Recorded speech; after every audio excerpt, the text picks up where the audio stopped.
Indore press club के 63वें स्थापना दिवस पर महापौर की जुबानी नवाचार के शहर इंदौर की कहानी। महापौर पुष्यमित्र भार्गव के साथ चला सवाल जवाब का दौर।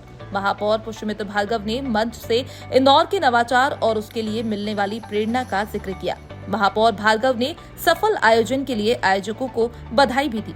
और इस 63वें स्थापना दिवस के अवसर पर आयोजित इंदौर मीडिया कॉन्क्लेव 2025 के अंतिम दिन के इस सत्र में मंच पर उपस्थित प्रेस क्लब के अध्यक्ष अरविंद तिवारी जी, महासचिव हेमंत जी, इस सदन में उपस्थित पत्रकार साथी, इंदौर के प्रबुद्ध नागरिक, देवियों और सज्जनों, इंदौर के नवाचार की कहानी मेरी जुबानी सत्र 10:30 बजे शुरू होना था। बहुत सारे कारण हैं, लेकिन मैं विलंब से आया, उसके लिए सबसे पहले आपसे क्षमा प्रार्थी हूँ। तो नवाचार की कहानी मेरे जुबानी सुनने के पहले हमको 2-3 बातें ये समझनी होगी कि देश का पहला शहर है इंदौर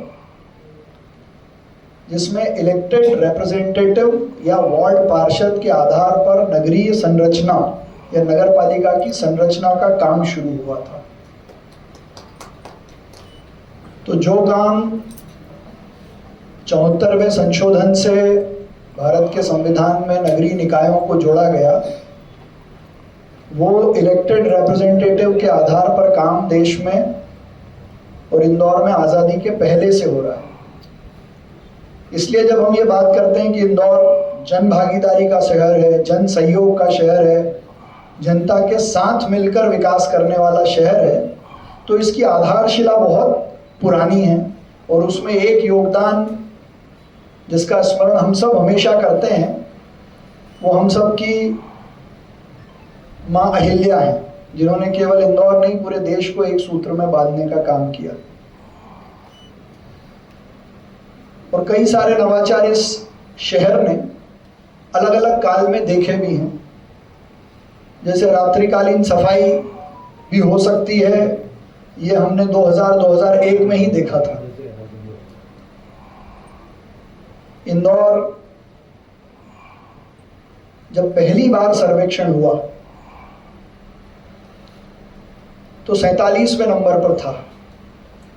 देश के यशस्वी प्रधानमंत्री नरेंद्र मोदी जी ने प्रधानमंत्री बनने के बाद लाल किले की प्राचीर से स्वच्छ भारत मिशन शुरू किया और उन्होंने ये कहा कि हम देश को सबसे पहले साफ और स्वच्छ करेंगे। मेरे जैसे कई सारे नौजवानों के मन में ये संशय आया था कि प्रधानमंत्री जी ने ये सबसे कठिन काम अपने हाथ में लिया है और अगर ये नहीं हो पाया तो इसका क्या संदेश जाएगा। लेकिन मैंने तभी से उस पर अध्ययन भी किया और उसको लगातार फॉलो भी किया। तो देश में अगर हम समझने की कोशिश करेंगे तो 2 काल ऐसे हैं जिसने देश के आम जनमानस के मन में देश के प्रति भाव भरने का काम किया है, देश को अलग नजरिए से देखने का काम कराने का काम किया। एक है प्रेस के साथी हैं, चाहे फोटोग्राफर्स हो, पत्रकार हो, इंदौर की जितनी सड़कें उनकी इतनी पैनी नजर रहती कि उसके दोष उनको दिख जाते हैं। इतने सारे वार्ड इंदौर में हैं, लेकिन उनके जो निर्धारित वरिष्ठ अधिकारी हैं उनको वो दोष क्यों नहीं दिखते। जैसे अभी 3-4 दिन पहले एक सड़क का फोटो छपा था अखबार में, रेस कोर्स रोड साइड का, अखबार ने छापा, उसके दूसरे दिन उसको रिपेयर करा दिया गया। तो क्या उस वार्ड के अधिकारी को या पार्षद को वो दोष नहीं दिखता है?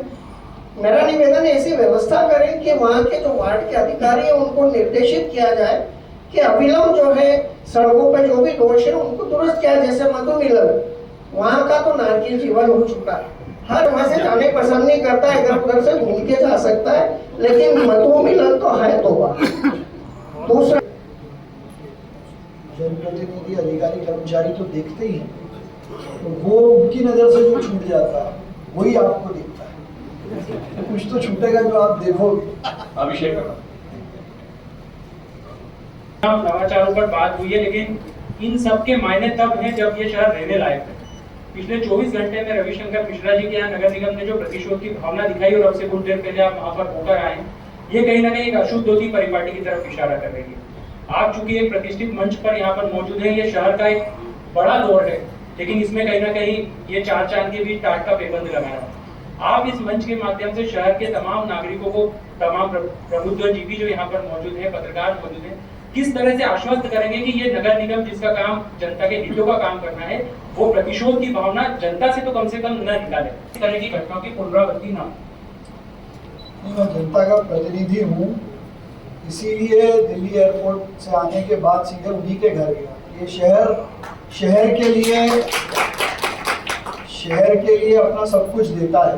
इसका ये मतलब नहीं है कि हमको दादागिरी करने का और द्वेषतापूर्ण कार्रवाई करने का अधिकार है। एक आम आदमी ने, एक आम नागरिक ने अपने अधिकारों के लिए कोर्ट में लड़ाई लड़ी, उसका मुआवजा तय हुआ, गलत हुआ सही हुआ उसके लिए हम स्वतंत्र हैं अपील में जाने के लिए। लेकिन वो फैसला आने के बाद किसी के घर को सील करना, ये सबसे बड़ी अराजकता की कार्रवाई है।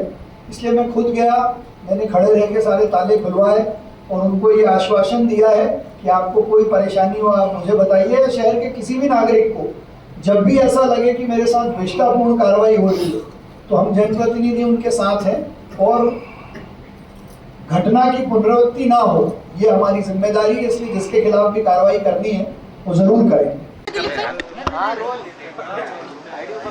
इंदौर मीडिया कॉन्क्लेव 2025 जो कि इंदौर प्रेस क्लब के 63वें स्थापना दिवस पर आयोजित की जा रही है, मैं अपनी ओर से इस एक अच्छे प्लेटफॉर्म पर, जहां देश भर के बड़े पत्रकार, बुद्धिजीवी, जनप्रतिनिधि देश के, प्रदेश के और इंदौर के विकास पर बातचीत कर रहे हैं, मैं प्रेस क्लब की पूरी टीम को इसके लिए बधाई देता हूं। आज मैंने भी इंदौर के नवाचार की कहानी पर अपनी बात रखी और ये बताया कि जन सहयोग, जनप्रतिनिधि, अधिकारी, कर्मचारी और जनता मिलकर कैसे एक शहर का तस्वीर और चेहरा बदल सकती है, उसका उदाहरण इंदौर है। भाई आज हम मिश्रा